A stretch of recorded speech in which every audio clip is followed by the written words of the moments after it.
Hi there, and welcome to your 2022 Tracer 24 DBS. We're just going to start off in the back bumper here. Where you are going to find your sewer hose, just take note of those two ears there. Those two ears are going to connect to your sewer outlet. I'll show you that in a second. Tap goes on. Right to the left here, you have your power connection. Just take note of this ear here on the plug. It lines up with this notch on the trailer side. You got the threaded collar to lock it down. If you follow that to the end, you'll have your standard 30 amp plug-in. Right now we are only running on 15 amp power because that's all we have, but typically you could just plug this right on in your campsite. But we do also include this 15 amp adapter so that if you're at home and you want to run your fridge, you can do so. Just keep in mind you're only on 15 amp power, so you cannot run the AC. Down from there, you have your sewer outlet. Take note of remember those ears I showed you on the sewer hose? That's those ears there. They just line up with these notches. Give it a good turn, locks it into place. You have your black valve and your gray valve. Your black valve is water from your toilet, and your gray valve is water from your shower, sinks. So you're always going to want to empty your black water first and then your gray water, just so that gray water rinses down the stinkiest water, trying to keep that hose as clean as possible. Take a step on further down the unit, you have your fresh water drain and your low point drains. The far left one is your fresh water drain. It'll drain your fresh water tank, and then these two are low point drains. So if you're leaving the trailer a while, you don't want to leave water in the lines, it goes stagnant or stale, just prop these valves open and you'll see that squirt out. That way you know you don't have any water sitting in there. If you open up the side compartment, you do have like a little control center where you do have a 30 amp solar plug-in, as well as your fresh water connection, your city water connection. Filling your fresh water tank is what your water pump draws from. City water connections, if you have a site with service, you can just plug right on into the city water connection, pressurizes the lines. Your cable satellite inlets. You have a black tank flush, so the way that works is if you notice you empty the tank, you know it's empty, and your monitor panels inside still saying it's reading 2/3 or full or whatever it happens to be. Just take a garden hose, thread it on into there, have your black tank hooked up to the drain with the black tank valve open, turn that water on, it'll flush out the tank, getting rid of any debris hanging on the probes, as well as kind of flushing out the tank to get rid of some smell. This trailer does come with an exterior shower option. So the way that works is you just got these two ears here, plug in with those two ears on the faucet. You got hot and cold water that comes out of here, which is nice. And as well as your battery disconnect. So with the battery disconnect off, the battery is disconnected from the unit. With the battery disconnect on, the battery is connected to the unit. You got your 25-foot water hose. About all you're going to see in there. In the front of the unit, you have this little red light, which is for your for a tire monitor sensors. And inside this black box, you have a battery. Underneath this big cover here, if you loosen off these tabs, typically you can just get at the two valves that you need to open. But for this, I'll just take this fully off. Take note of this little black selector on top. It's got a little arrow on it with it pointed to this tank. You're going to be drawn off of this tank here. And then you can turn it, once this one runs empty, you can turn it to this side and you can run off of this tank. And it's just like home. You just turn that all the way on. You have propane running to the unit. Let's cover back on. Front, you have your tongue jack. Turn it on. That light comes on. Extend, raises it, retract, lowers it. You get inside this compartment here. This customer did go with weight distribution. You're also going to find for your jacks, a manual override for your jacks, your electric jacks, as well as this for a slide out. You'll find your button for your jacks just on this left-hand side of the wall here. You hit extend. Those jacks will start making their way to the ground. One might lower slower than the other. Just keep holding that button. The jacks will make contact with the ground. Once you hear the motor wind up a little bit and have a load on it, just let go so that way you're not overwinding it.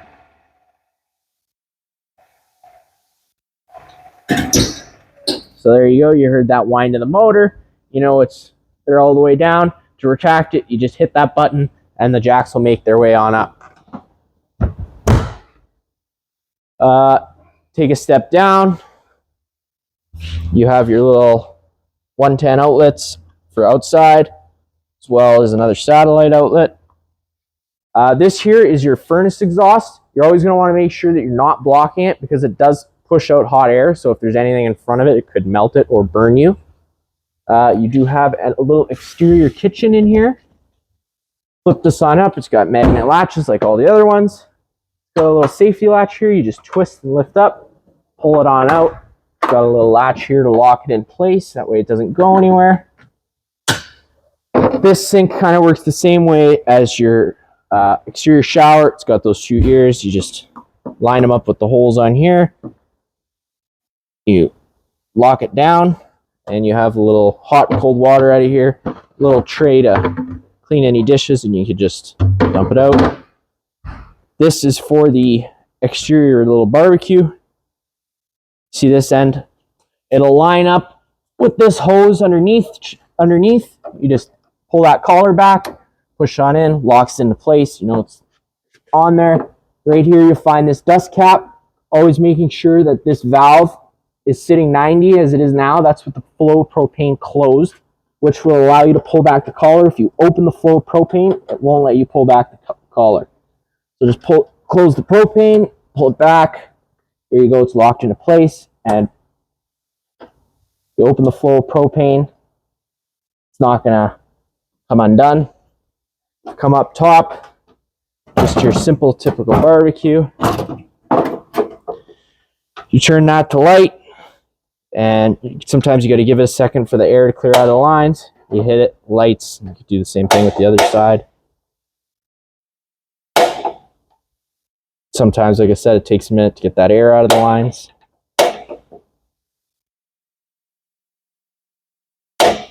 There you go. Just close that on up, fold those in. Just making sure it doesn't clip on the grill. Close your flow propane, pull the collar back. Pull this collar back, comes disconnected. I always like to ravel it up, connect it to each other. That way you know you're not getting any sand or dirt inside the hose. I just store it in there. Pull this off. This latch. Folds on in. This locking into that. Nice and safe. You do also have a little mini fridge in here. I do believe this only runs on 110, so it'll only run when you're plugged in. Close it up. You got just little latches here, as well as a lock latch if you like. At the back of the unit, you're going to find your hot water heater. You just pull this, turn it. This folds down. Before you ever fire up the hot water heater, you're always just going to want to pull this valve, make sure a shot of water comes out. That way you know the hot water tank's full and you're not going to be burning out any probes firing it up. You have your little 1 16" drain valve there. So if you unthread that, water should pour out, and that is how you empty the hot water tank. Spare tire, you are pre-wired for an observation camera.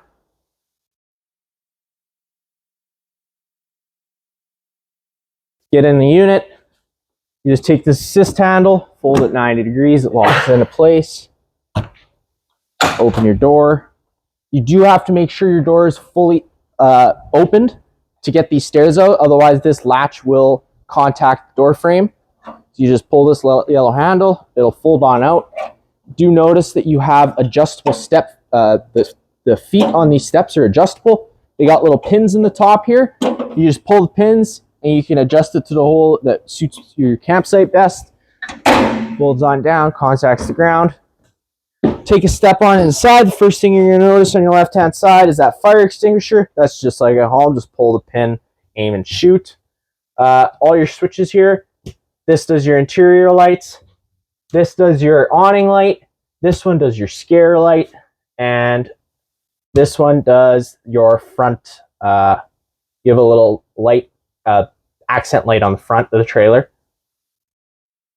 To operate the slide out, you just push that button down where it says out. The slide out will start making its way out. You're gonna know the slide out's fully extended when you hear the motor go under load, and the slide and you hear the motor stop. You can let go of the button. That's when you know you're fully extended.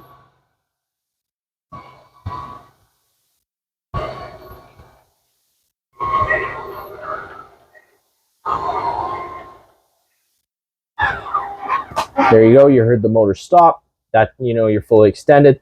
Awning here, you just push the button. It's the same thing as a slide out. You push the button down to have it go out. You'll see it start making its way out. You're gonna know the full awning's fully extended when you see the little flap hang down in the back of the metal tube.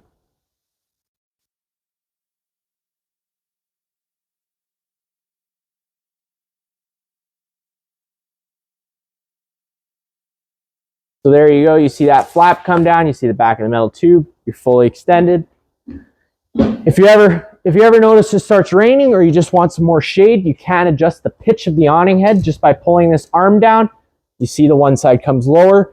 Now, if you like that height better because it allows more shade, you do the same thing to the other side. Just always making sure before you bring the awning in, you just fold those arms back straight. That way you don't run the risk of bending anything. And whenever you notice the wind pick up to around 15, 20 kilometers an hour wind, you're always going to want to bring that awning in. So that way you don't run the risk of ripping anything off or bending anything. And whenever you bring the awning in, just always watching it to make sure that it folds up the right way in. That way you're not trapping any water inside the awning.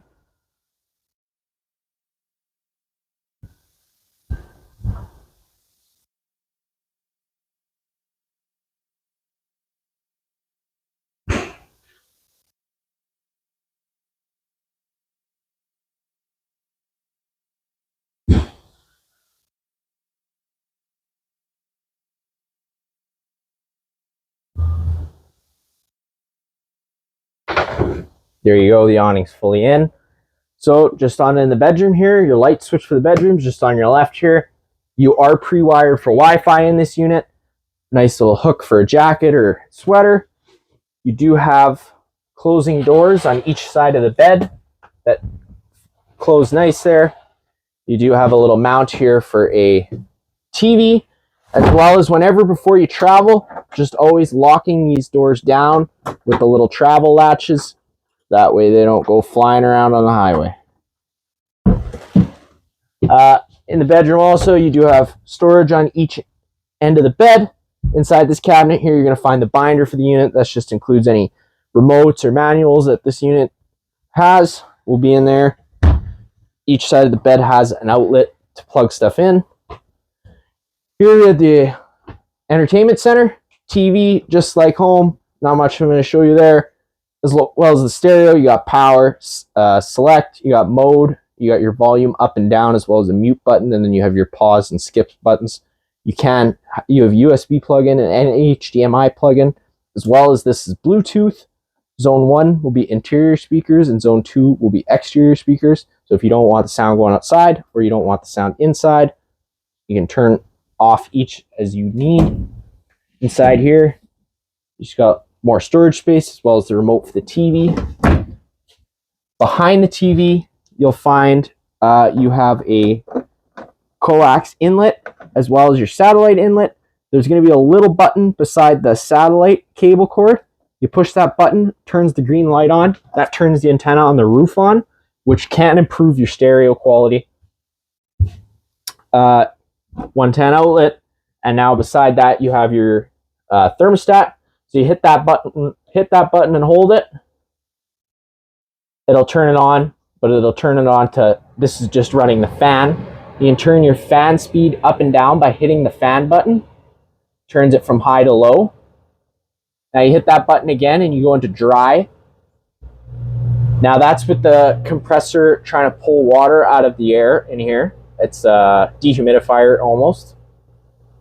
And then you go into cool. Now that's with the compressor kicking in and it's air conditioning. You can turn the fan up and down with this button again. And then you get into your heat option. Now, whenever you fire up your furnace, you're going to hear it click. You're going to hear the furnace clicking, trying to ignite because it runs off propane. Now, whenever the furnace turns on, whenever you turn it off, it's going to run for 3 minutes before it turns off. And then to turn the thermostat off completely, you just hit that button and hold it again. And down from that thermostat, you're going to find your LP detector. Propane's heavier than air. It's going to sit on the ground. That guy's going to detect it. If this ever starts going off, if you ever have the propane on, turn it off that way and open all the windows inside the unit. That way you evaporate those deadly fumes. In the kitchen here, you got your sink, hot and cold water. Above that, cupboard space. You have your microwave, which is just like home. And then down from there, you do have your stove. To turn the stove on, quite simple. You just turn that little dial to the little flame button, hit that sparker, and that'll fire up. There you go. To turn the oven on, you do have to hit this button down, which turns on the lights on the knob and the lights inside the oven. You're going to turn that knob to the little light button, hold it down. Now, the oven does, like whenever you leave the unit for a while, the oven takes a while to get that pilot light going, but you're just going to hit that sparker. Just give it a couple seconds between every time you hit it, and eventually that pilot light will light. But it just takes a minute to clear that propane out of the lines. There you go. Pilot's light lit. You can let off that button up to the heat selector button. Then you can just turn it up to your desired temperature. Lights right on up. And if you turn it down back to the pilot option, just the pilot light will stay lit. Typically, I just turn it off completely because it's easy enough to turn back on. Whenever you're folding down this cover for the stove, always making sure you let the stove cool off first. And just lowering that lightly because it is glass, so it can smash. Now above there, you do have your range hood, which has a light and a fan. You're always going to want to make sure you run that fan whenever you're running the stove. That way you can evacuate the fumes out of the trailer. Here you have your Everchill fridge.